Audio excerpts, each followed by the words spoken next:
My name is Dave Politis, and I'm a former police detective and current investigative author focused primarily on mysterious disappearances in the North American wilderness.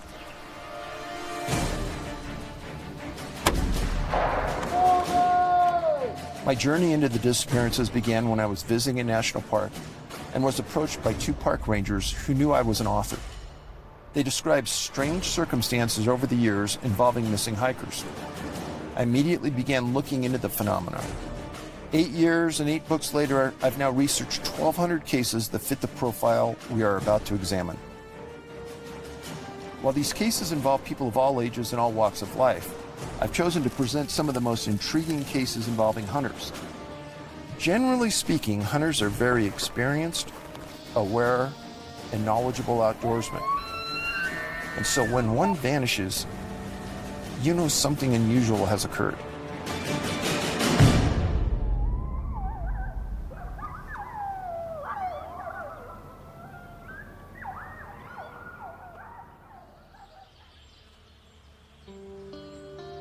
One of the most perplexing cases I've examined involves a hunter named Thomas Messick, who in 2015 went missing in Northeast New York.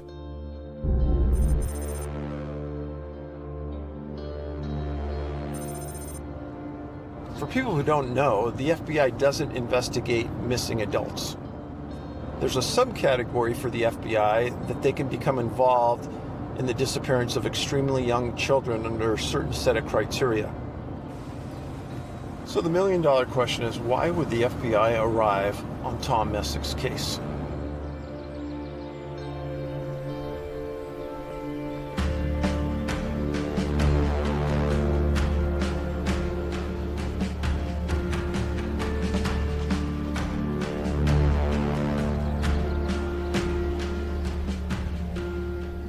He loved the outdoors. He loved being in the woods.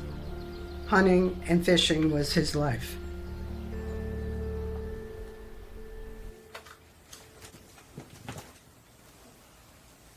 You want a cookie, honey?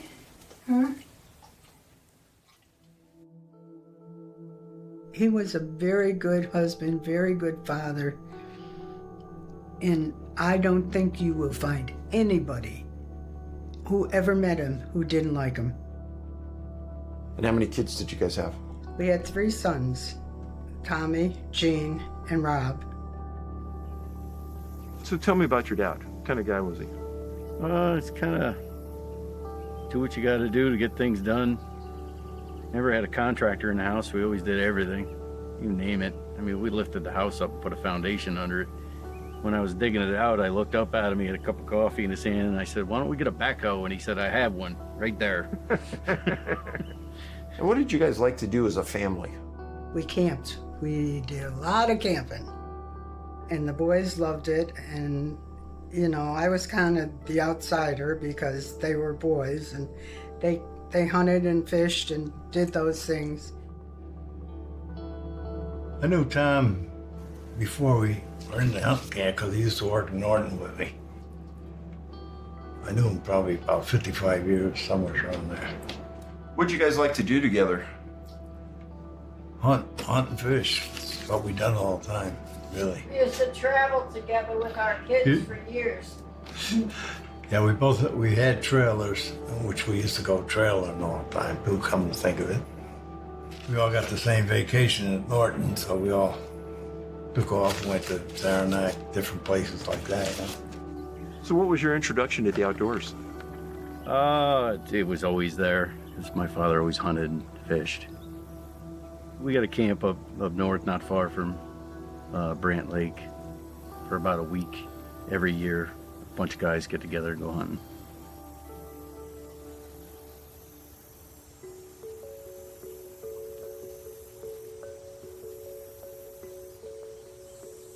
He taught hunter training for a long, long time. He probably taught every one of the kids around here. Tom was a great guy. He was an old airborne ranger. He was unbelievable in the woods. He taught my hunting class for me to get my hunting license. He taught survival. He had gunpowder blow up in his face, and that's how he was.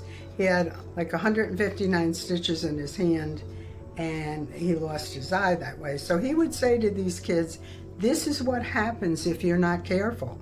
I mean, he had a lot of issues over the years, but never really seemed to slow him down any. So obviously he had one eye. Yeah. He was sort of blind. It wasn't really that great, but he could actually see out of it. And hearing, there was an issue? Yeah, it wasn't that great with the hearing. Needed hearing aids. Would Tom be the kind of guy that would drink a lot, or? No, he didn't drink that much. No, So the day when you guys went hunting, did you guys drink when you hunt? no. We might have beer with us in the truck. When we come out in the woods, we always might have a beer or something like that. But other than that, nothing excessive, you know? How would you describe your dad's judgment? It was good. In fact, he was probably one of his better days I've seen in a long time. He was good spirits and moving great. Didn't seem to even have an ache or pain in him that day. He was moving good.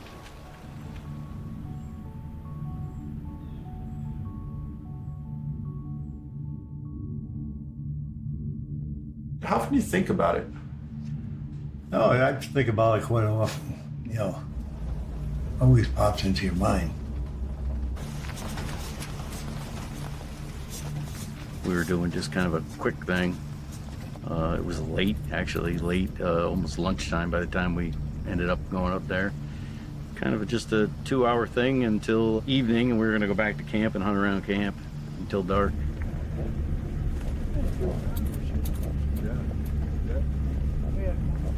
How many guys went up there that day? 7. Someone made the decision to hunt over by Brant Lake. Who made that decision? I did. I just mentioned that we had state land there. We kind of agreed to hunt it. The road to Lily Pond.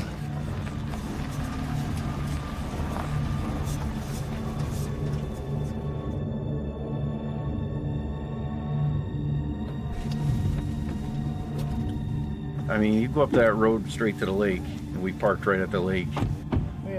And the old guys literally walked down that road in 100-yard increments.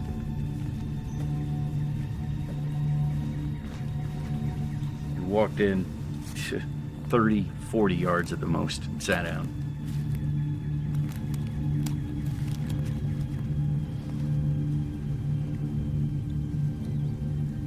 Al was the first watcher. I was the second.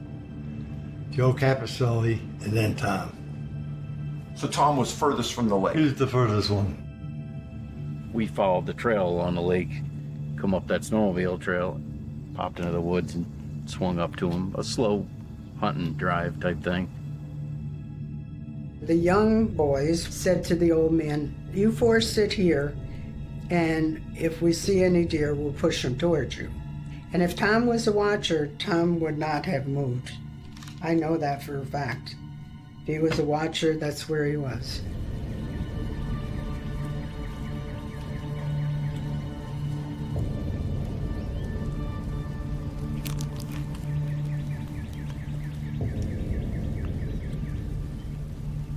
Did you see any deer? No.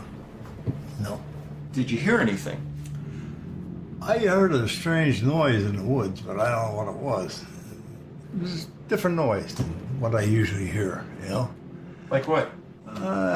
It's even hard to explain but it was different. Something different than I never heard before in the woods. I just can't say what it was, you know? How long in duration was it? Was it 2 or 3 seconds? No, it's just zap, whatever it is, you know? How far away was it? I'd say it's probably 150 yards, something like that. Was it toward Tom or away from Tom? No, this was up towards the hill, top of the hill. Yeah. Did you tell the cops this? Yeah, I told them that, but they just passed it off, you know? The report said that your dad was carrying a walkie-talkie. Yeah, Who else had one? we all did. All on the same channel? Yep. Anybody ever hear anything? No. Did your dad know how to use it? Yep.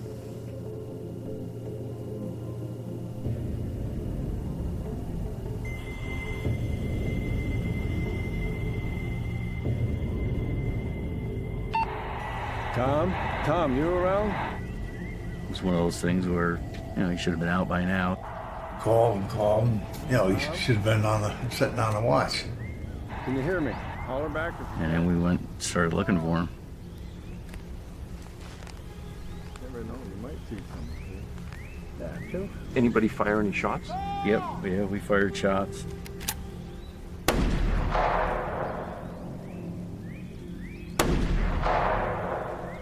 Somebody went down and called the Rangers, and then we just kept looking.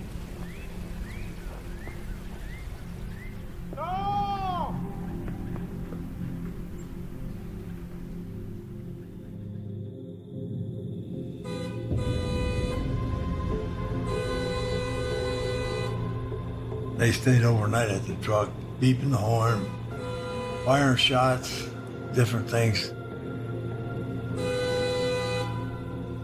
Robbie called me that night and said, Daddy's missing in the woods, but don't worry, we'll find him.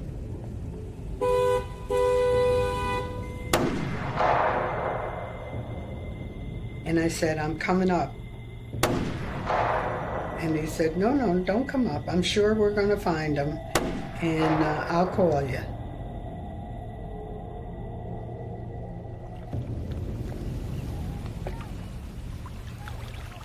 The community is very close-knit. Everybody's pretty much grown up together and knows everybody.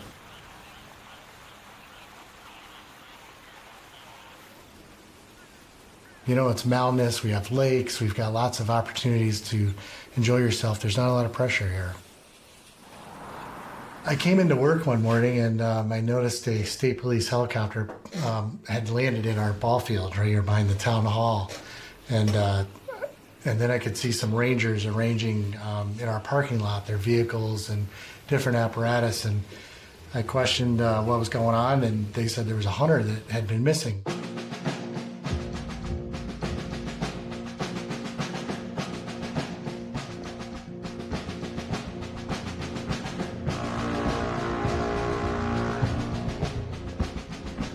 We did note that when we were up there, it seemed to be devoid of wildlife. We didn't see squirrels, chipmunks, deer, any signs of them. How unusual is that for your mountains out here? Thought it was strange. Like I said, we didn't see any signs of anything out there. And how many people did Warren County commit? We had our emergency response team up there, which is comprised of 13 team members. So when you heard about it, what'd you do? Go up there, join the search. And I figured it would be, go up there and we'll find them and it'd be over, The Air National Guard was going over with infrared. State police had helicopters with a guy out. You walked through the woods, no matter how thick they were, you had to see the other guy's ankle. We went through some terrain you just wouldn't believe, swamps up to your chest, and we covered every bit of it. They were thinking maybe he got to a road and got hit by a car. And so they checked on the sides of the roads and never found anything. The first couple days, I thought for sure we were going to find him. After about the third or fourth, I said, boy, this ain't good. A mile out, we were still meter away. Walking through the woods, you'd trip over somebody, never mind not see him. They would have what they called bump lines that they would run through the forest, and we knew that was like a start and a stop. The guy in the end had a roll of string and would tie it to a tree and just keep walking, and when we were done with that grid, they'd tie it off and everybody would shift to the other side and walk back. So you know that between this string line, and between your bump lines, that area has been covered. A few days later, we went back to the same areas and did them the other way. I mean, we covered every inch of ground up there. The immediate area looked like a spider web because not only did they go this way, they went this way, and they went that way. So there was string everywhere. They had 300 people in there one day. People asked who he was, like, was he the governor's brother or something? It was incredible. How many jurisdictions do you think responded to this search? There was probably a dozen or so volunteer fire departments that had members here. Probably 50 or 60 altogether in different organizations. That's huge. Yeah. New York State Corrections came out. They searched with their dogs. There's tons of volunteer search and rescue teams that came out with their canine units. I mean, they hit, I guess, for a little while, but for not for very long. Day 2 that we were involved with the search up there, it rained heavily all day. Obviously, an animal didn't get to her because there'd be a big scatter. There'd be a huge, his clothes be ripped up, stuff be spread all over. It'd be easy to find. Not even a candy wrapper. Not that my husband would throw out a candy wrapper, because he wouldn't. That'd be in his pocket. But nothing. Not the walkie-talkie, not his gun. They never found anything. You would think that you'd find some trace if somebody was there, especially a weapon, because a weapon's not going to disappear. It's not going to blow away.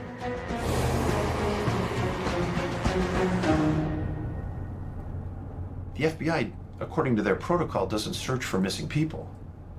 So do you understand why they were there? I remember they were there. I thought they were there to provide some sort of technological support, but didn't have any contact with them myself. Have you ever had them on a search that you've done? No. You had a conversation with the FBI up in Horicon. Mm-hmm. What did they tell you? They said that basically they were there to tell me that he now is considered a missing person, and they felt that something was definitely not right, but unless and until they made a recovery, they wouldn't know what it was. That was it. That's basically what they said. In the middle of the Adirondacks, where an elderly man disappears, 2 agents suddenly show up. They made their way up to Lily Pond Road, and they started to monitor this incident. Every time an FBI agent arrives at a scene and is stating that they're monitoring it, they're taking notes and they're writing reports. And those reports go to the behavioral analysts in Virginia. And what their job is to look for other cases that match the profile that they're writing about. I think they get it. I think they understand. And maybe they're trying to put the pieces together just as we are.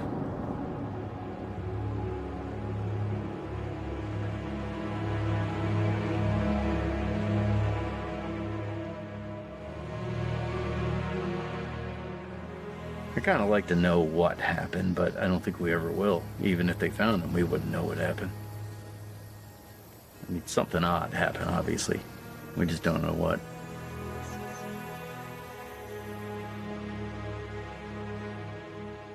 I was there until 11 days. And then I finally said to my oldest son, I can't sit here anymore. I gotta go home. We came back, I think, for Thanksgiving. That's why we stopped. We were down to just me and some rangers and a couple other guys. That was it by the time it was over. Lily's such a sweet dog. He sits in my kitchen window all day long. He sits there and he waits for Tom to come back. If you go by my house, you'll see the dog in the window. Did your dad tell you about a sound he heard in the woods that day? He said he heard some kind of snapping or crack sound that was strange. It wasn't something he normally hears in the woods. He still talks to me about it. I don't know. He almost said it sounded like a big trap closing or something. I don't know, you know. Anything that you think that the audience should know about your dad or about this incident? I'll tell you, you really do never know. I mean, they always say you should go in prepared. I mean, we treated that hunt like I was walking out here in the backyard. It was really nothing. You just don't expect it. An interesting side note to the disappearance of Tom Messick is the case of Fred Drum.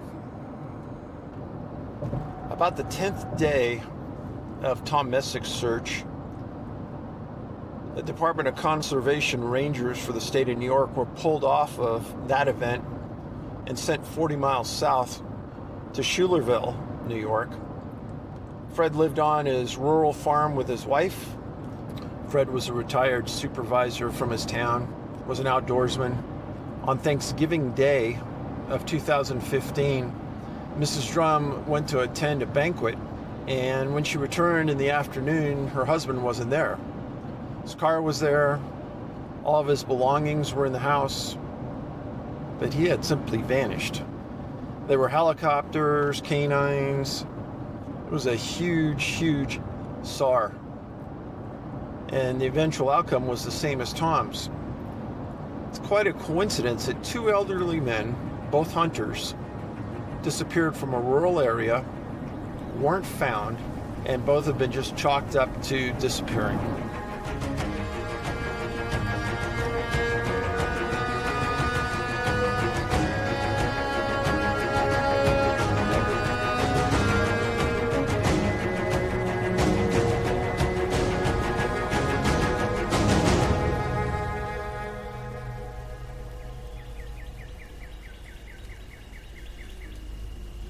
The thing that connects all of the missing 411 cases are the profile points. And these have been gleaned after reading thousands of cases and seeing them come up time after time and realizing that they are part of the underlying story of each of these incidents. If the victim is with others and decides to move away from them and be on their own, that's the point in time something happens and the victim disappears. We call this the point of separation. The most common time for a victim to disappear is in the mid to late afternoon hours. Granite boulders and rock fields. Victims are often found to disappear in the areas of granite or rock fields. Victims found are disappearing near water. This is a very common trait and one that happens anywhere in the world and isn't isolated to a geographical area. There appears to be a weather incident in close proximity to the time that the person disappears or when the search starts. The weather issue can be anywhere from a dust storm to a full-blown blizzard. Disability or illness. Oftentimes, the victim is later found to have either an obvious or a very subliminal disability or illness. Canines can't find a scent or lose a scent quickly. This is an extremely common profile point that's probably in 95% of all the cases that have been documented. This isn't an indictment of search and rescue, but for some unknown reason, the victims are found in an area that had been searched maybe dozens of times. Clothes, shoes removed. A common trait is that the victims are missing clothing or shoes at the time they're found. Unknown cause of death. If the victim is found, and when they go through a medical examination, the coroners can't determine a cause of death. And finally, clusters. There's a geographical clustering effect to the victims that fit the missing 411 profile. There can be anywhere from 3 to 70 or 80 people in each geographical cluster.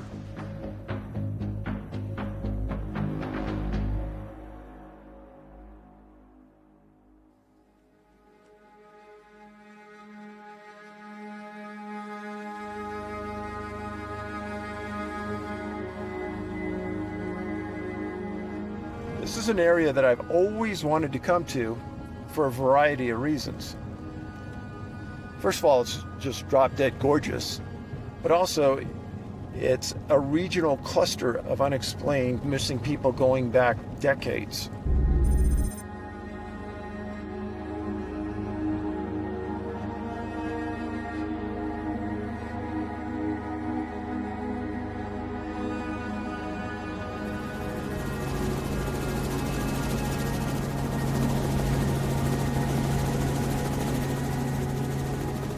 This is one of those clusters of the 59 I've documented that really has had intrigue to me over the years. And within this Santa Fe cluster, we're going to focus on 3 very unusual, very mysterious disappearances. The first being 75-year-old Audrey Kaplan disappeared in July 2014. She was with her husband. They had a house here in Santa Fe, And they decided to come up to the ski resort and look for mushrooms. And it was a popular mushroom picking site up in here. And what they did is they hiked up the trail into the wilderness area, and somehow or another they got separated. Well, Audrey, who was in extremely good shape for an older person, couldn't be found, and they started a search for her. Audrey disappeared July 30th, one of the hottest months in the Santa Fe area. Now, there were thunderstorms that happened post-disappearance, and that night they had searchers on scene, and for the following several days, they scoured that mountain. And eventually, days later, one searcher, way off the primary grid area, came upon a very unusual sight. He started to see a camping area that seemed to be pretty much destroyed. And he walked up and he saw a woman in the fetal position in about 4 or 5 inches of water in a creek, deceased, naked. No shoes, no clothing, no nothing. Her face was in the creek. Her entire body was laying on its side in the fetal position. A very strange sight.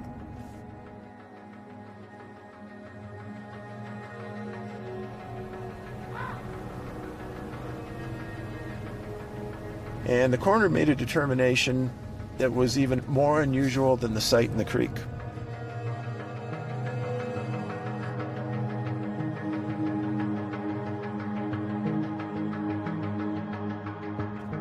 And he said that there was no physical evidence that she died of hypothermia, but the determination was hypothermia that killed her. Now, I've read that report 20 times. It makes no sense. She had no distinct injuries to her body, that there was no physical symptoms of hypothermia.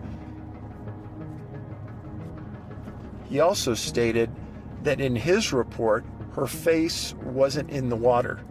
And the crime scene photos clearly show Audrey was completely in that creek. So, a lot of confusing, strange aspects to the Audrey Kaplan disappearance.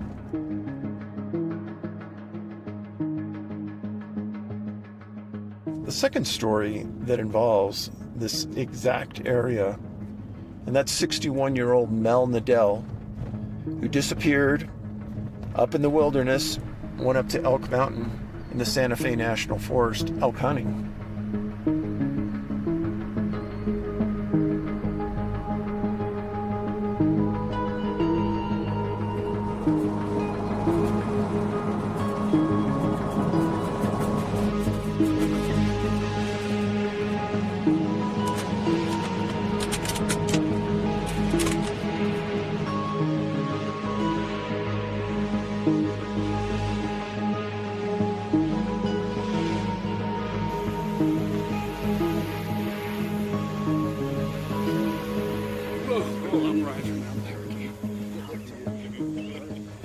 What kind of wildlife would somebody find up in the mountains out here? We're rich. Elk, mule deer, bear, lions. And the size of the elk and the deer? Really good, trophy quality. New Mexico grows really good animals. We're stingy on our tags. It's a draw system. So hunting's a really big sport. New Mexico's a destination for elk hunters. The numbers of elk are really small compared to our western states, but our hunting quality is really high. Mel had a slight knee injury. He had stepped in a gopher hole while target practicing a day or two prior. Once Mel met up with his friends at Elk Mountain, and the three made a plan for the evening's hunt. Mel would stick close while the other two would go on a pretty good hike. Mel pointed out a group of trees about 150 yards down the trail, while the other two would hike in the opposite direction toward the peak.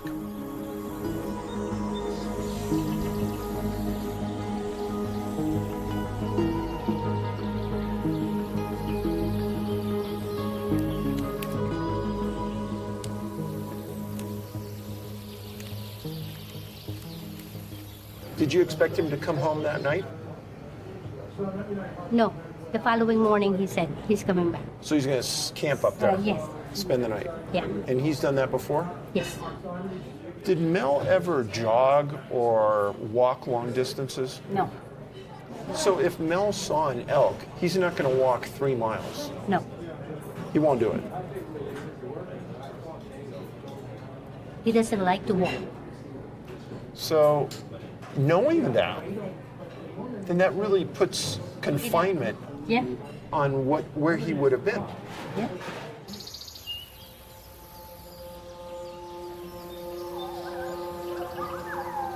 He didn't go hiking with them. The friends went up the mountain, like searching for animals. And then when they get down, the jeep was there. There was no Mel. But he should have been back by then. He should been there.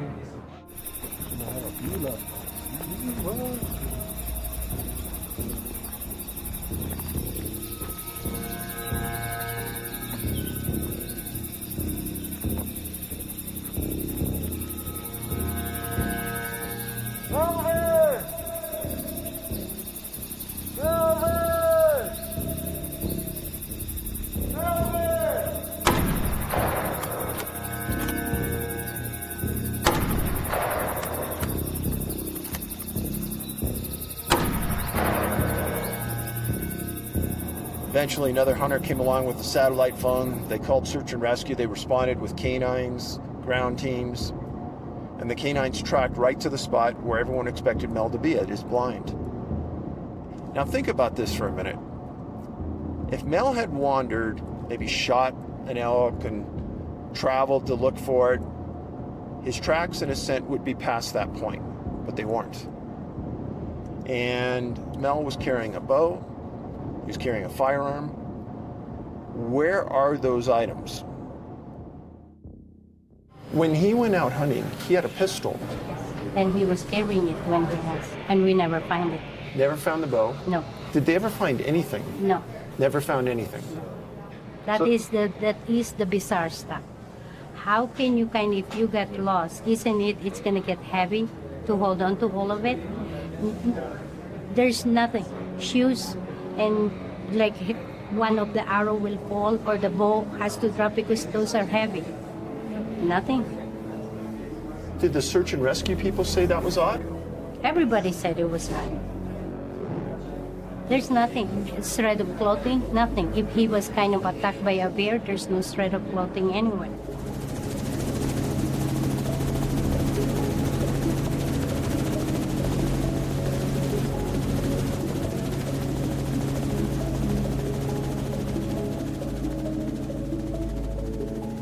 And Bob, how many years have you been guiding? This is my 25th year. 25th year. And how many years of experience do you have in the mountains surrounding Santa Fe? I'm 53 now, almost my entire life.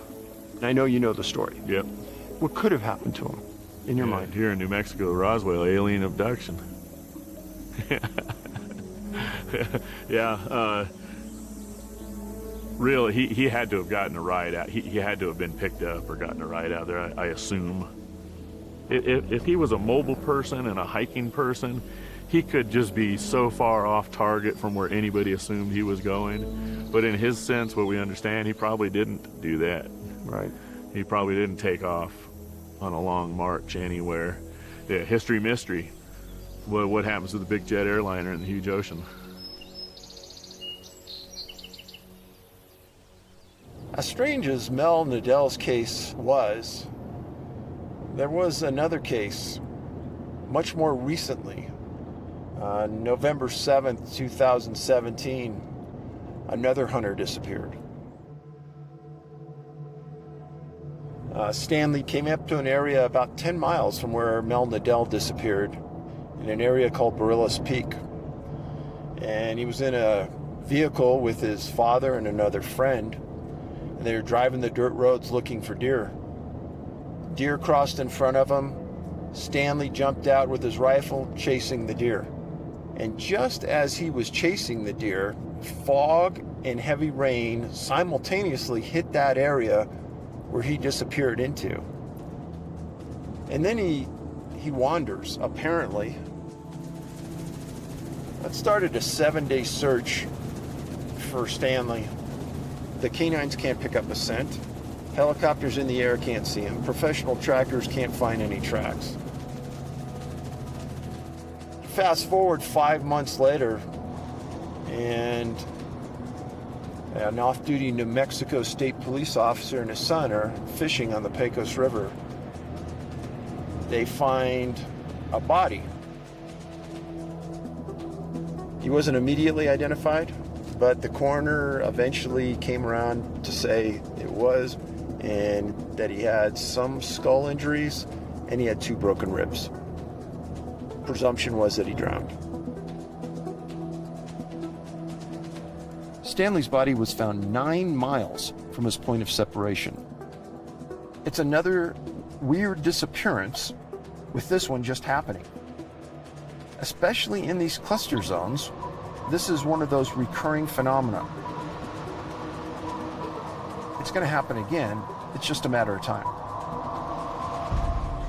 In talking with Edna, one of the things they found in Mel's Jeep was his GPS. Now that's an important device that will help you get back to your point where you started the hike. And it's supposed to be a trail guide for you. Now personally, I don't think it's unusual that Mel didn't take that, because he knew in himself that he was only going to walk 100, 150 yards down that trail. If you're going to purchase a GPS device, consider it your insurance plan. And this is an example of why you should always carry that insurance plan with you whenever you go into the wilderness hiking, hunting, or sightseeing. We're paid to hunt for a 5-day period, so we make sure people pack the right gear to be able to stay in the field all 5 days, to therefore increase their odds the highest possible. And so our basic list, and a packing list that I expect hunters to carry in the field, it has their hunting license in it, and it has a bottle of water they're drinking, it has a bottle of water you're not planning on drinking, it has a garbage bag that's the most useful wilderness tool in the world for a raincoat to sit on, to pack something in. As a hunter, you're like, I'm fine, I'm armed, I'm safe, I'm the baddest thing out here because I have a firearm with me. And then you read more and more and more, and these are people that are more experienced. They've been in the woods more than I have, you know. There's no reason for why these people go missing, and you're like, okay, I'm gonna pack things differently. You change your whole mindset. You take advantage of the technology that you're given today. You've got the sat phone, you've got GPS, you've got all that, but then if you don't want to have to rely on a cell phone signal, if your battery dies or something like that, you know, I've got a whistle, I've got a knife, the knife's got a fire starter. It's just all about, I'm gonna be able to take care of myself. You know, with the camouflage patterns available today, you got this on right here, it's gonna be hard to get spotted, so carry something bright with you. This is a space blanket. And the reason I grabbed it is because it's fluorescent orange, which is a universal here I am color. Tell somebody where you're going, tell somebody that's trusted, that is gonna look after you, and tell them what time you're gonna be out. And if you're not out by then and you're not calling them, say it's Lauren that you told, then Lauren, you know, is gonna call the authorities, come out there and look for you. It's super important. It is, and I've heard you say this many, many times, especially writing about the missing 411, check the weather. If you do get lost, there's common sense rules there. Stay put. Kind of stay close to where you started, especially if you told somebody. And you know, you don't ever want to like weigh your pack down, but one thing I will never compromise on is extra ammo. There's a 3-shot rule that a lot of people my age, I don't even think they still teach it in hunter safety courses. That's not where I learned it. I learned it from him. And it's not only I'm lost, 3 shots, here's where I am. In addition to that, if I go missing and for whatever reason I don't have that extra ammo, I've used it, I've spent my shells, back at camp, they can fire those 3 shots and you can tune into, okay, I need to turn around, I need to do this. If you are lost, the best thing you can possibly do is get yourself into an opening. And I always tell people, take your coat, take something bright, and whip it around over the top of your head in a big circle, like a set of rotor blades or a rope that you're spinning over your head. It's really, really easy to see that from the air. Typically, we find either the person's alive or, you know, deceased. Not very often do we not find them.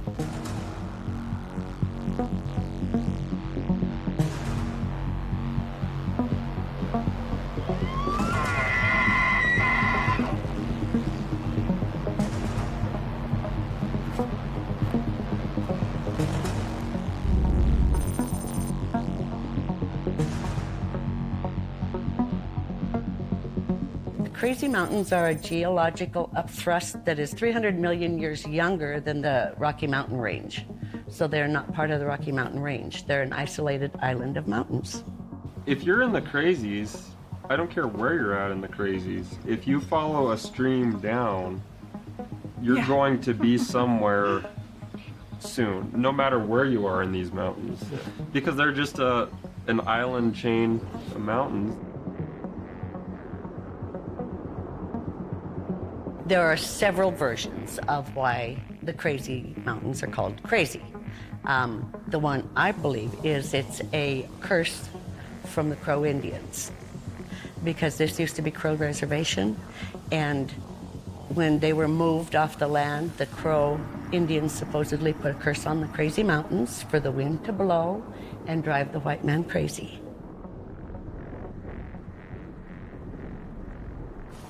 My name's Alan Ronneberg. I'm the undersheriff of the Sweetgrass County Sheriff's Office. I'm also the search and rescue coordinator. I've actually been with the search and rescue for 24 years. I grew up in this community. I've been here, I'm 52 years old now. I've been here all my life. My parents, grandparents, great-grandparents have been here since the 1880s. It's always been an agricultural and mining community. The family ranches have been handed down for over 100 years. The people that work here raise their families here and their kids stay here. And a fantastic place to grow up. I'm Rebecca Ryan. I'm Charlie Ryan, and we live in Sweetgrass County, Montana, and the Crazies. So tell us about the kind of wildlife that we would expect to see in the wilderness. Deer, whitetail and mule deer, elk, black bear. I don't see many wolves, but they're here. So no grizzlies up there? That we know of. Now, there's been folks that say they saw grizzlies. We don't have a resident population of grizzly bears yet. I think they're coming, but there's none here now.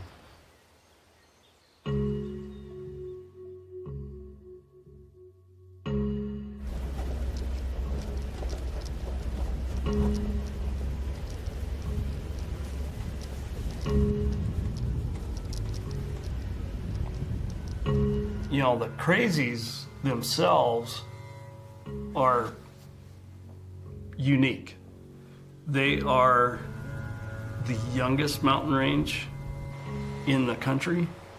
It's horrendously rugged, and you don't really understand it until you get into it. Put this on that side of here. We're calling him Zenith.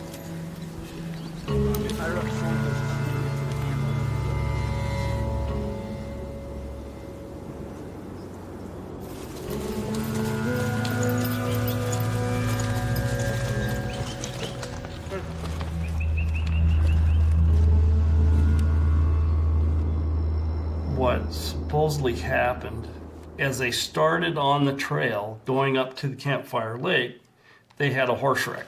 Their mule spooked and started bucking and throwing all their supplies off the trail. All of Aaron's camping equipment was basically on that mule. I know he lost his sleeping bag. And once they got into Campfire Lake, what happened?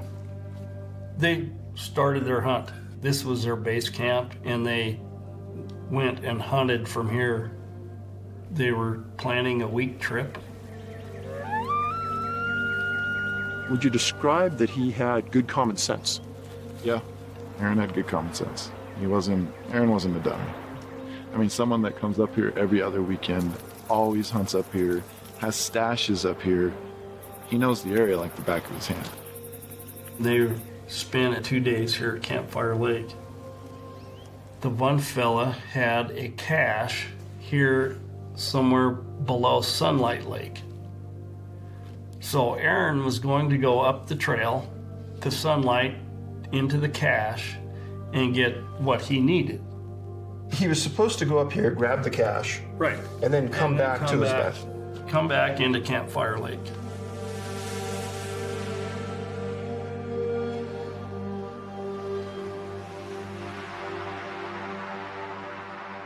later that day, they had called Aaron on the radio.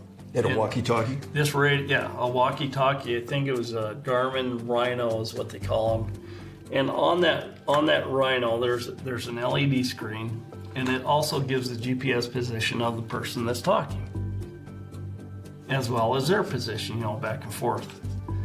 And when they did that, the GPS position showed him on the very edge of the screen over in this area here on the main Sweetgrass Trail. Okay, so that's confusing. When he gets to the fork right here. This fork? Yeah. How evident is it that there's a fork in that trail to the lake? Very. So it's real obvious? It's very obvious. So at this point where he's down the trail over here, he's next to a creek, right? Correct. And the creek, everyone knows, runs one direction. Correct. So for him to get disoriented right here and not know which direction he's going on the trail doesn't make any sense. No. At what point do they realize that he's missing? The next day, actually. Okay. And they waited for him for a day and then looked for him for a day. And that's when the storm starts. And the storm is coming in from this way. Gotcha. How much did it snow? Between 18 to 24 inches within 12 hours. The temperature was, in the 40s and 50s, and then all of a sudden it was in the teens. And the snowstorm kind of forced him out. We received a call from one of the individuals that was hunting with him, saying that he was overdue and hadn't come out. He hadn't seen him for a couple of days. And they told me Campfire Lake and said, well, you need to get a hold of Park County. Park County goes out, they start a search. They start a search in their county, and we go ahead in kind of a military, it'd be a blocking maneuver. There's still 6 to 8 inches of snow, rapidly melting. The temperature's getting better, it's warming up. We don't find anything. This is a key point. So as you guys are coming up the trail, right, you're not seeing any footprints going out. Negative. Right. Sheriff from Sweetgrass County, Alan. It's good to see you. On, I believe it was the second day that I was working that, I had landed with a deputy after dropping off 2 separate dog teams. And because that terrain is so steep and so deep and very, very wild country, started up high, and they were going to work the dog teams coming down. And there was a gal with her German Shepherd, I believe, that found a pair of boots. Diamond 7 Hotel Romeo traffic, 7 mile final runway 12 and Embraer runway 12 clear for takeoff. Helicopter 5 Tango Lima, I'll be making a turn up towards northeast to get through Ross Pass. Roger. This will be the road that Aaron and his 2 buddies drove in on. Pickup and a horse trailer. I know they had 2 horses and a mule. Okay, cruising up drainage now. So you guys, the horse wreck happened right up ahead of us. So the trail's over here on this right side. On the right. Stays on this bench here for a while. You'll get glimpses of it whenever we go through a meadow.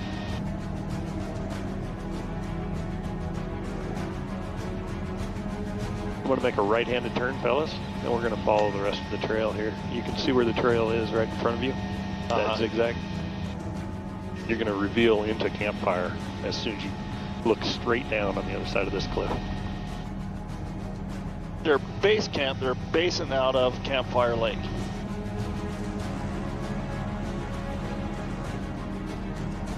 So when you come up here, you sit up here and you spot, and that's what they were doing. Yep. We were spotting. We saw elk all the time over here, so this is loaded. So we'll go down to the bottom. And you can see this kind of tough country, even on the trail, to kind of move through. It is. It's a workout. Oh, man. Going up and down these trails is one heck of a workout. Oh yeah, you can see the trail easily. Yeah. And the trail's like this all the way over from Campfire into the Sweetgrass. This is the T in the trail. Trail cuts through those rocks right there. Yep. There was fresh snow on the ground. It could have been easy to miss that turn. He left before it started to snow, though. Oh, did he? Yeah. Gotcha. I think it was plumb bare ground when he took off, and it was actually pretty warm out, into the 50s at least. Okay, we're right at the county line. We're coming into Sweetgrass County and leaving Park County. A lot of boulder fields through here. It is, yeah. And these are all loose. These aren't set. They're all loose. You take one step forward and you slide 2 steps back on each foot. So you're, in our search area, that's what restricted our search area so much. It was so small because you can't get off of the trail very far. You start going across this, it's sharp. If you don't have a pair of hard-soled boots, they're going to eat your feet. Even into the timber is loose rock all over the place. Immediately from the boots, there's a scree pile. If he was barefoot, he would have tore up his feet immediately. Coming up to the falls now. Probably have to turn around to see them better. Yeah. This is the bench above the falls where the boots were found.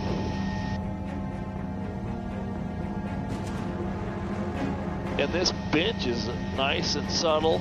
It's kind of protected. I'll walk that way to the And you're limited where you can go. That was right there. Yeah, it was right under them Right bushy under trees, the actually. little bushy trees, yeah. Right in here. Close to the creek. There are ways down into the creek that you can do it. And especially underneath the falls here, you can get into this creek. And when we searched this entire flat. After we found the boots, we picked through this like nobody's business. I had a bunch of people, and it was like a Type 3 search is what we did. So we had evidence here. At the falls, we find, there's a pair of boots, set purposely, side by side. Next to that is basically a water bladder out of like a camelback water bladder. Just off the trail, there is a fire pit. And in that fire pit was a partially burnt cigarette container that we knew that was Aaron's brand.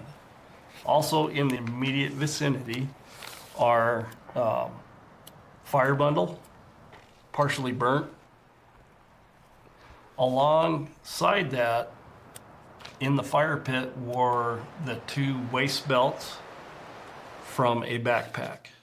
Straps that come around, right? And the pack sits on your hips. Correct. Is that what we're talking about? That's what we're talking about, yep. Why would anybody take those off? Cut them off. There's a little bit of insulation in there because they're padded, and you can slip your hand in there. They're a little bit of protection. Right. That's the first thing we thought of. That's about the only thing that made any sense. Why a person would take that waist belt off. That must have been a little confusing to the searchers. Absolutely. Plus, I'll throw another little bit of wrinkle in there.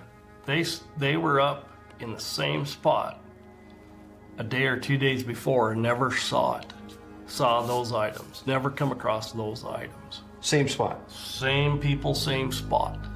And they said that they never saw those boots. They never saw any of that. How's that possible?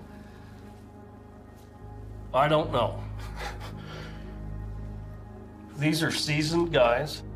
They do good at their job. They're SARTEC 2 rated through NASAR. They know what the heck they're doing. When they see the waist belt cut off and then the items laid out, It's starting to look like hypothermia. If you look at evidence from hypothermia cases in the wild or in remote areas, this is kind of the behavior that you see. So I narrow my search, both sides of the creek, all the way as far up onto the slope as I can get, because we didn't think if he was bad enough that he was setting stuff, he wasn't going to get very far. So somebody who's that hypothermic isn't going to go far? You wouldn't think so, no. So the area east of the falls, you guys covered that pretty thick. Oh yeah, yeah. We turned over everything. And you're a former canine handler. Correct. So did the dogs hit on anything? No. Nothing? Nothing.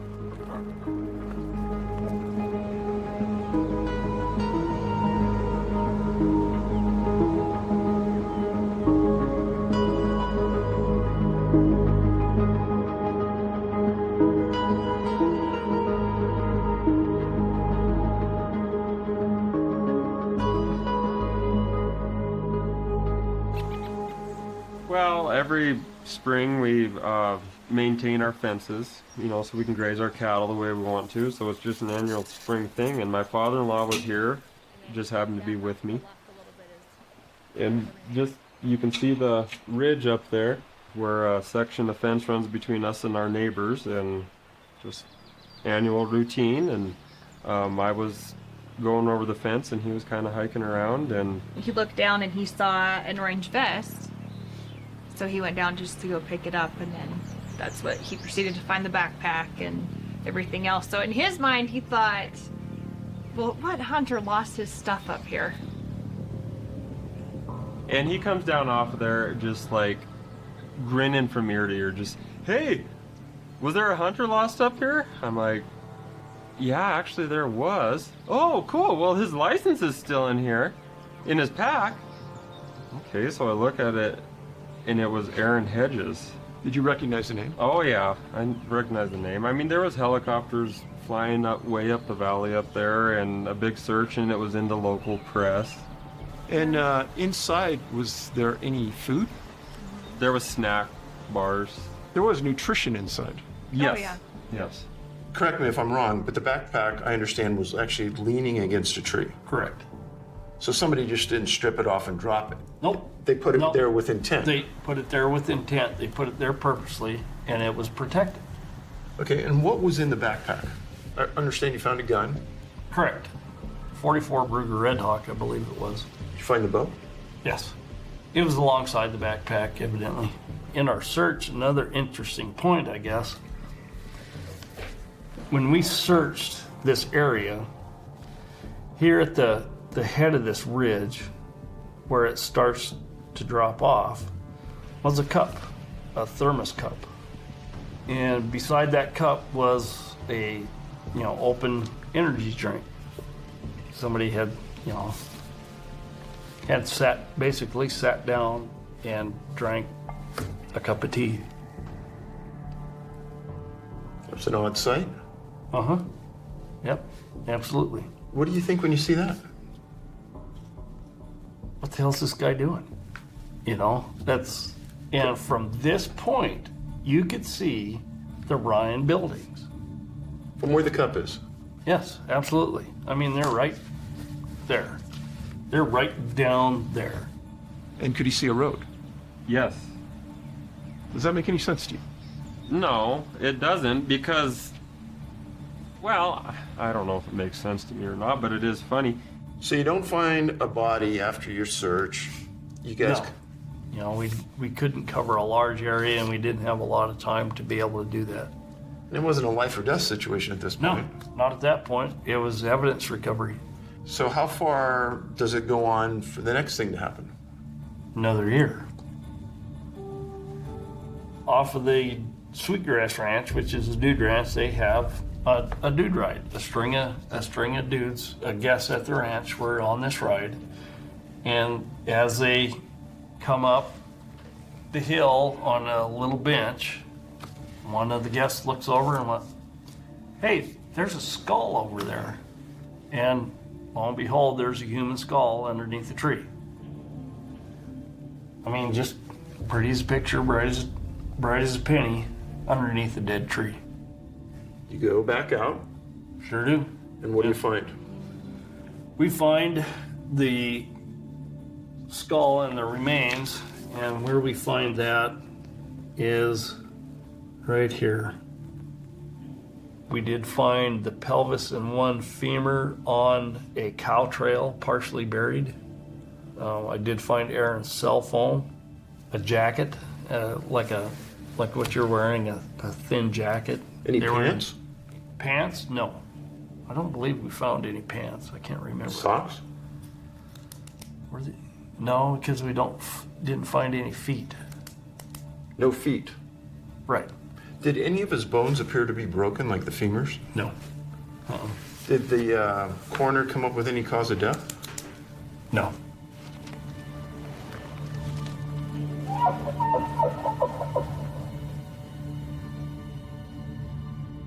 He could have seen the creek. He could have, yes, he could have seen the creek. So there he had water. I understand that there was also a lighter in his backpack? I think so, yeah, probably. So he could have made fire. He had a gun, he could have signaled help. He had food, he could have eaten. Well, you're a nurse. Yes. So you understand hypothermia and how it affects the body. That distance, somebody said, well, you know, he was hypothermic way back at the falls, that's why he took his boots off. Okay, great, if you're hypothermic then, how in the heck are you gonna make it all that distance? And that's, you know, that's the other thing. If he was hypothermic, why didn't he drop his bow? Why was he still packing that? That's a heavy thing to be packing, your backpack. This all doesn't add up to me. Nope. Does it add up to you in any way? No. No, and you go through your lost person behavior, your behavior as exposure takes a hold of you, and it just, none of it makes any sense. There's two things that bother me most about the Hedges case. First, I'd like to know what caused Aaron to change course so drastically. Even if he had missed the turn to the cache, he'd eventually know he had gone too far merely by the fact he's walking adjacent to the creek that's flowing downhill away from the location he's supposed to be. This was an experienced hunter who hunted here often, and this was a full 2 days before any bad weather. The second major issue is his body being found 6 miles from the falls, where he apparently shed his boots under the theory of extreme hypothermia. Somehow, while hypothermic, he carries his bow, his backpack, a jacket, his cell phone, and thermos 6 miles through 1.5 feet to 2 feet of fresh snow with no shoes. Then sits on a rock overlooking safety. His remains were found 11 miles from the camp he was supposed to return to. It's too much. This is one strange case. I never take those mountains for granted. Every time I drive home from the east, it's like, oh, there they are, there's our mountains. It's the best place on earth. You know, it's the prettiest place on earth. We're prejudiced.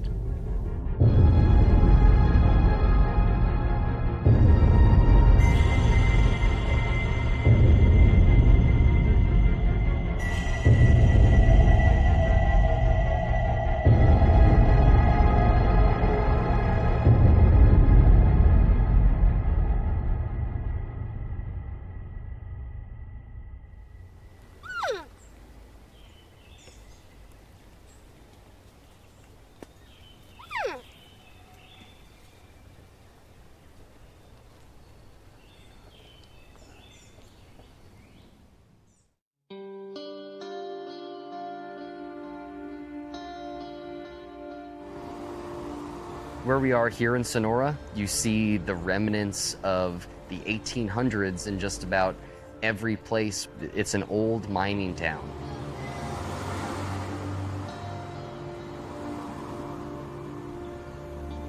Sonora is kind of at the lower foothills of the mountain, and as you head eastbound, heading up into the forest, the dense, wild forest where there is no more cities, it becomes even clearer to you that this place is not like other places, that there's sort of a strange sense of mystery that abounds.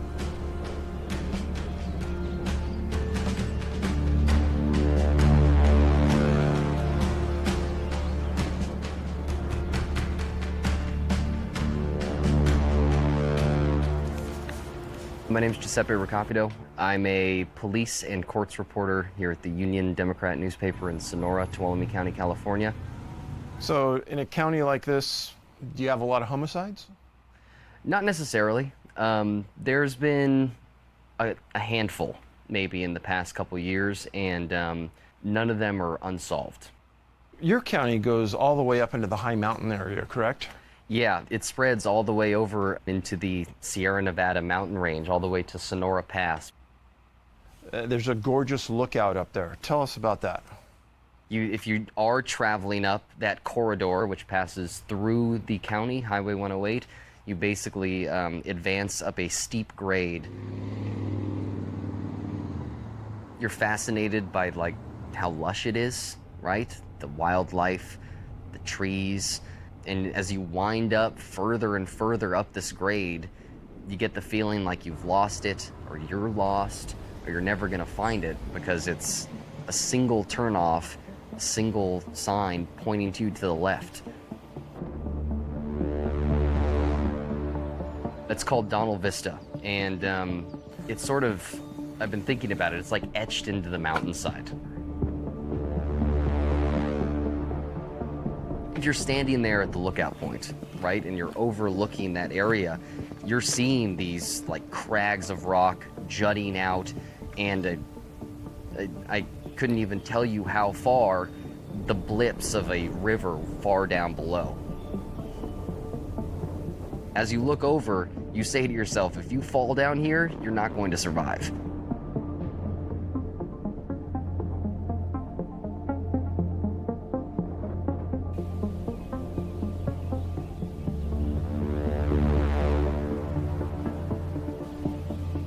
We just left the Vista. Just a quarter-mile east, Breck Phelps' vehicle was found at this turnout onto this small old dirt road that eventually leads and turns into a trail down by the Stanislaus River.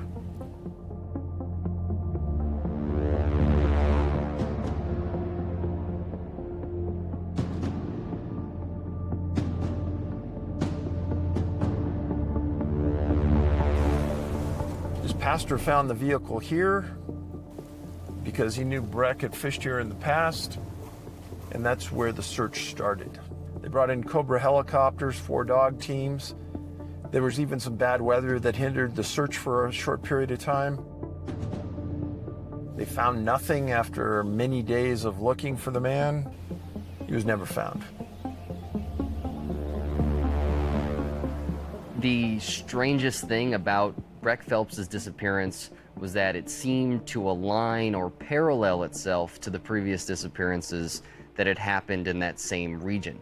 Patty Sue Tolhurst and Nita Mayo, both commonly, like Breck Phelps, left their car like within a quarter mile of that vista point.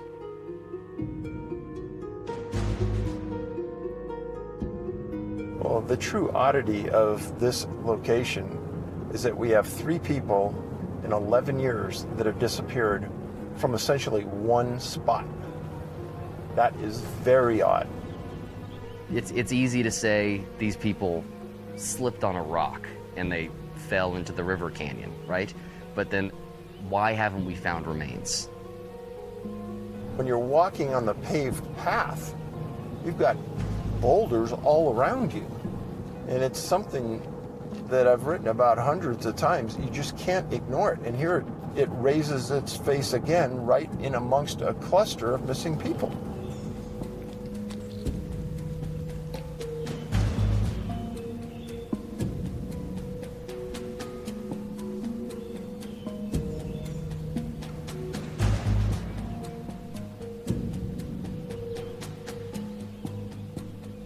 Did you ask the sheriff what their feelings were? The sheriff's office doesn't like to speculate. The sheriff's office it's a real cut and dry, black and white. We found him or we didn't, this case is open until it's closed. The one thing that I wanted to bring up is in April before the disappearance of Breck Phelps, in April 2016, they did find human remains over in that area. They didn't match Patty Sue Tolhurst, nor did they match Nita Mayo. They tested the dental records. And so it was just like, what are these? And this is before the disappearance of Breck Phelps. Did they ever ID the remains? No. So we don't know who it was? No. People aren't talking about this story anymore. The news cycle being very, I'm doing 2 stories a day. But if it does happen again, people are going to be reminded of these past stories, and it's going to only increase speculation and increase the sense of concern. Now, if you just step out from this area a little further, there's also a larger cluster in geographical area where there's 3 people missing so close to Yosemite National Park, and the biggest cluster of missing people in the world. I don't know why, I don't know where, I don't know how, but I don't think it's coincidence. Now, within this region, there's a hunting camp dating back to the 1950s. Over the years, the hunters have experienced something highly unusual. And by proximity alone, this is worth investigating.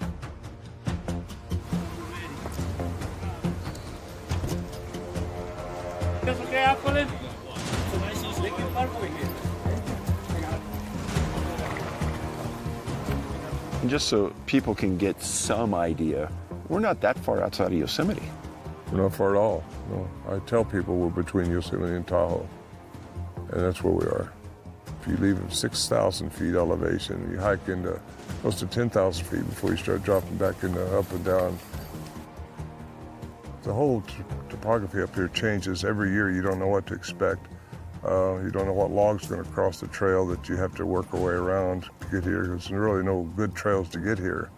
And if you don't know where it's at, you'll never find it. It's just one of those places.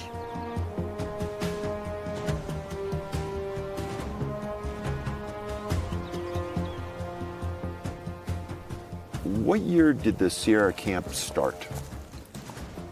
The camp's been here since the 50s. I didn't start coming up until 1971. And do you know what brought him to this spot? It's just one of those spots that Warren used to say this is as close to heaven as he thinks he'll ever get.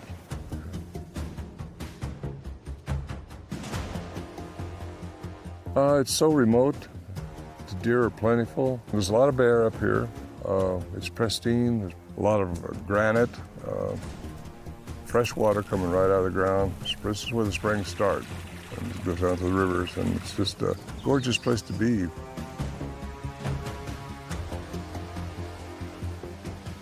It was all a very sober camp, a very strict camp, no unload before you came into camp.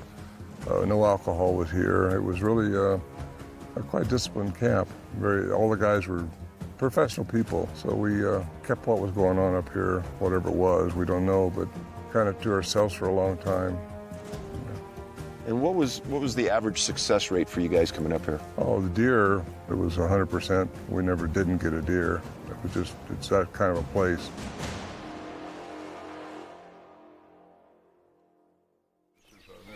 That's about 40 feet, I think.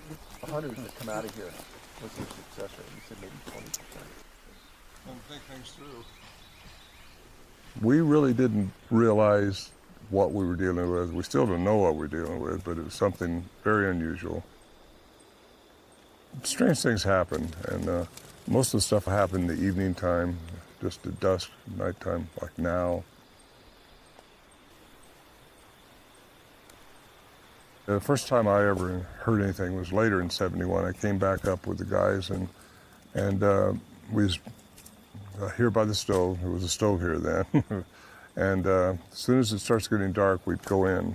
Sometimes you might hear a grunt or a whoop or a big blowing sound or something like that, and that's when you know you want to get inside the shelter because you still don't know what you're dealing with. Whatever it is big, very, very big. We all go inside, close the shelter door, and that's a log that we put between these trees, and then we'd strap it inside a cable. And then then they would start making their sounds. And that was in 71 when I first started hearing them, and we started recording them.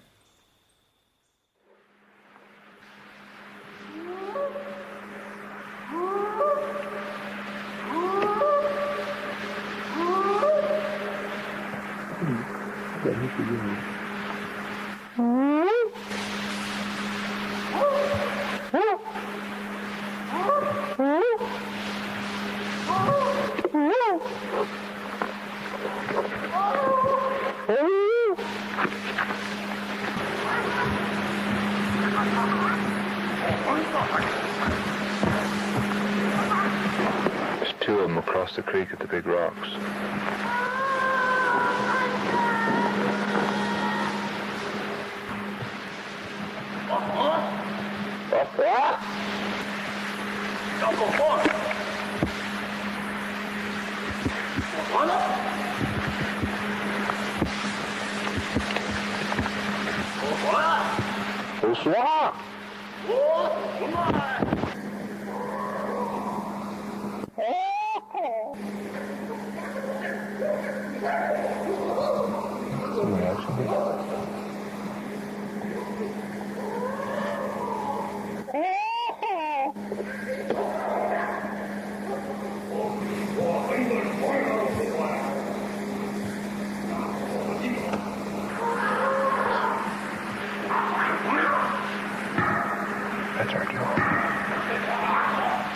We were all talking about maybe having to shoot our way out. You're just sitting there, all of you are kind of petrified. You're just waiting for the walls to break open, something reach in there and grab you and hold you up, and waiting for the light to break in the cracks of the walls, and it never happened.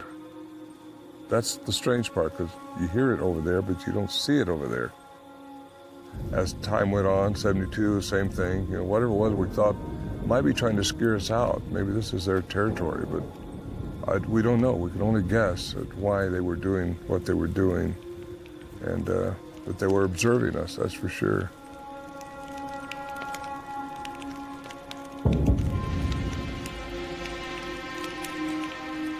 Well, we do know that their vocal range is much greater than human beings. Their frequencies go way above and way below the abilities of humans.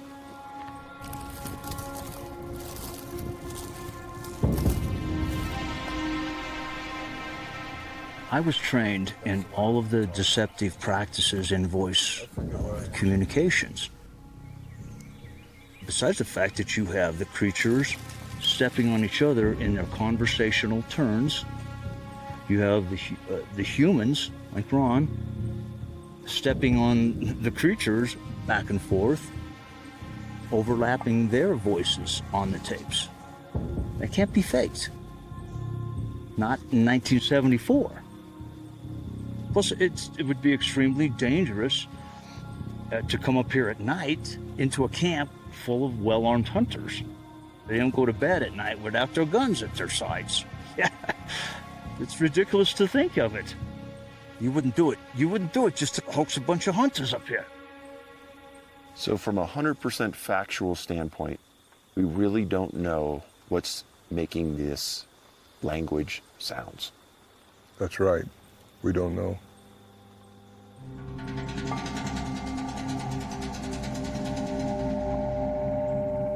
One time I heard a big, sound like a huge tuning fork above us, and you couldn't find the source of it. It was just a big sound like that.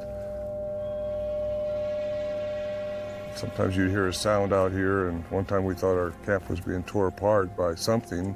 We thought the barrels we'd packed in and was being torn up and tossed around, and you look out here when all the commotion and the sound stopped and nothing changed. Now, how do you explain that?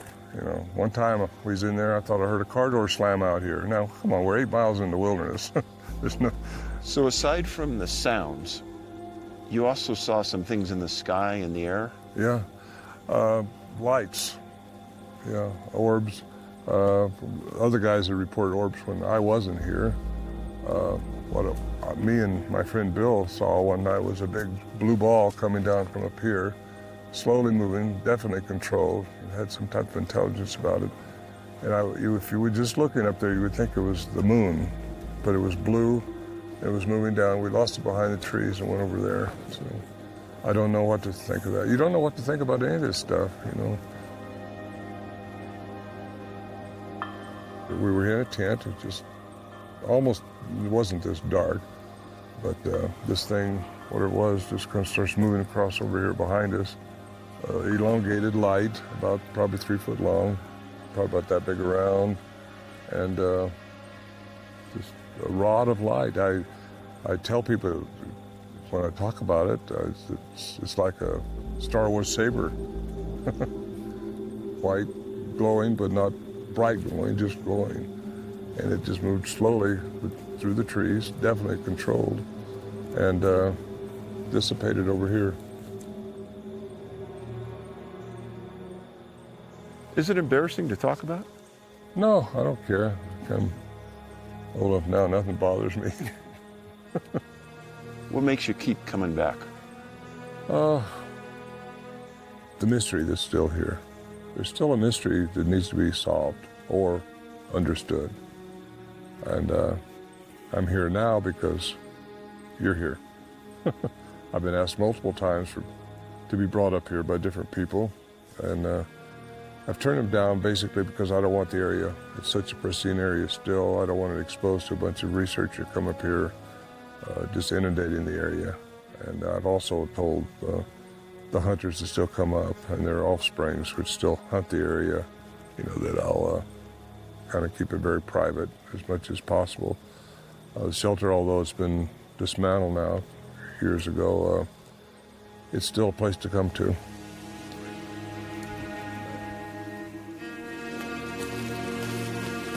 was interesting stuff.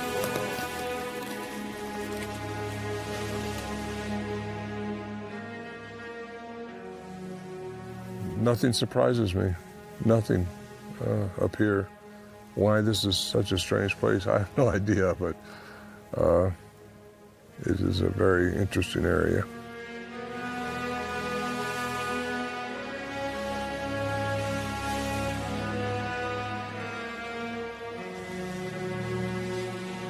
We spent 7 days with Ron and Scott at the Sierra camp. And although we didn't experience anything paranormal, this area holds many secrets. That we know for sure.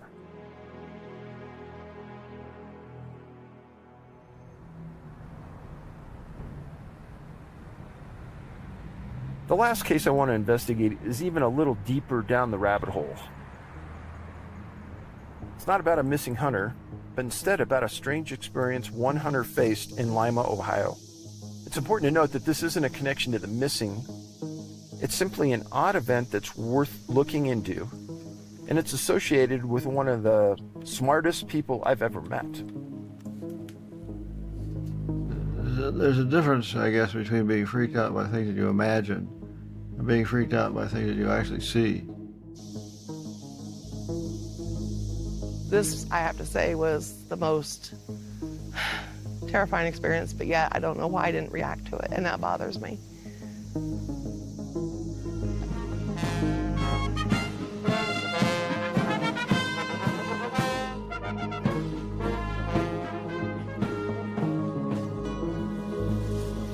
The hunting in Ohio is awesome. We have some great big trophy deer in Ohio, and we happen to have some of the biggest right here on our own property.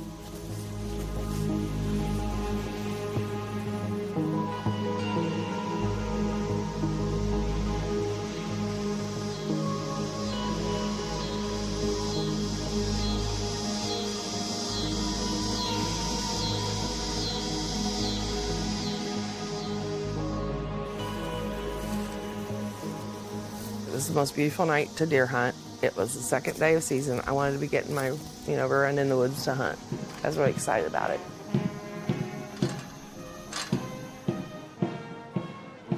There was band over at the high school. By the time I got to my deer stand, I could hear them. It was all settled in. Didn't see nothing coming down the path. Trails, the birds, crickets, everything were normal wood sounds. When you're hunting, You have two of your most keenest senses, is your hearing and your eyesight. All of a sudden, the woods went to this dead quiet. If I had dropped a pin out of that deer stand, it cut off. No birds, no crickets, no nothing. The sun's still up. We were not calling for bad weather that night. It was a great night to hunt. All of a sudden, I thought I had like a mote in my eye. I even took my finger and wiped my eye, like when you get that fogginess over your eye, like it's just. I look and I'm thinking, what is this thing in the trees? It looked like a large piece of saran wrap. It's the only way I can describe it. But this thing was very wide. So I'm up 14 foot and it hung quite a ways down. And I'm thinking, what is this thing? It didn't really scare me at that time until it moved and formed the arm that reached over to the other tree. It reached over about 12 to 14 foot, and then it all, like a blob, like sucked into it, and it went to the whole other tree. I had this very euphoric feeling like something ain't right here. Normally at that time I'd have probably got down and stopped hunting, but for some reason I didn't. So, as you're sitting in your blind and you're looking across, where did the blob come from? I have no idea. It just appeared in the one tree. As it was moving through the woods, it went from like tree to tree, and then it disappeared. It didn't continue on. So where it went, I don't know. It's like it just, right before my eyes, vanished. And I don't remember taking the picture, but being married to who I'm married to, Dr. Bruce Maccabee, he always said, if you see anything weird, get a picture. I don't recall actually when either that the sounds had returned, because it's like I don't remember. That's not me to this day. Normally I would probably crawl down, come run in the house and say, you ain't gonna believe what's back there in them woods. How much longer do you think you stayed in the stand? About a half hour till sundown when it's time to come out. The sequence of this is Jan goes out to hunt. We have guests show up. We're having dinner. She comes back from the hunt. She says nothing about what happened. It was strange. The guests are about ready to leave. Later on, Matthew sends me an email. There was a sighting by a number of students and faculty at the high school band practice just before dark. I'm like, holy crap, maybe it has something to do with what I saw in the woods. And Bruce goes, what? And I said, I forgot to tell you about what happened in those woods to me tonight. And I'm reading this from Matthew, and then I get goosebumps. He said this light appeared above the big stadium lights of the football field. Had Matthew not sent that email, I'm not sure if I'd have remembered even that night to say anything. How many kids were on the field? At least 30 to 40, I would say. And was that the high school band? Yes. And so this was just before you guys went back to school? Yes, band camp. Late August. Late August. So what time of night do you think that was? Between 6 and 7. We were rehearsing normally out here about 6, 7 o'clock, doing our normal routine, when all of a sudden there was this bright light in the sky that just came out of nowhere. And we all just kind of stopped and looked at it as one. Where was the light? So the light was anywhere, it was above the tree line for sure, just kind of hovering in the skyline.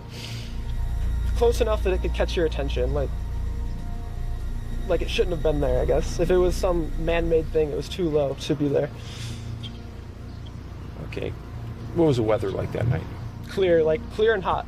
Typical August Ohio weather. Okay. What color was it? Candle orange. As far as I could tell, the thing had no definable edges to it. There were no dimensions. It was just kind of waxing and waning till it just zapped out. You know, our band director, who never stops for anything, he stopped and turned around and looked at us and he goes, what the hell was that? Before I had time to even think about what I was seeing, it was gone. And then it was just kind of like an imprint in your mind, like I've seen something strange. So in your gut, are the two issues related? I often wonder now. All I can say is it happened within the same time frame, basically, as my experience here. Probably a half a mile over there as the crow would fly. This is a blackberry. On the back, you have the lens. It's not like the modern ones that have a camera on the front as well as the camera on the back. So I'd be taking your picture right now, but I would not be taking my picture. Something happened to that camera. I don't know what, but there's hard evidence of some weird thing that happened. She took a couple of pictures of herself before the event, which provide a fixed point of investigation, you might say. And she took another picture afterwards. So you have the camera phone doing its normal thing before and after, but right in the middle of this one photo, that something bizarre happened. The picture she took, the resolution somehow changed for that one picture. You could manually change the cell phone 1600 by 1200, 1024 by 760 or something like that, and 640 by 480. But it got changed to 500 by 400 or something. Numbers that don't exist. I don't know how to make it do that resolution. You'd have to get in there and rewire it somehow, or change the software. But even changing the software doesn't change the number of pixels along the edge of the sensor. I don't know how to explain this filmentry stuff. I can't imagine what it looks like is well focused. I don't know what that is. I've had people write to me and say, well, what that is Jan took a picture of her own hair. My hair was back through the back of the ball cap. Where it adjusts, it was tied back. So there was no part of you that could have been in that No way, no way. It would be possible for her to take a picture of her hair if she put her hand back there. But that wouldn't change the resolution of the camera or the bite size of the picture. So Jan, let me ask you, since that has happened, has it changed your life? Yeah, I've never been back in that woods to hunt that. I actually ended up buying a redneck deer blind. I mean, I want something surrounding me. You can imagine if you saw in the woods some strange thing like that, like the predator, you'd probably be leery about going back there again too.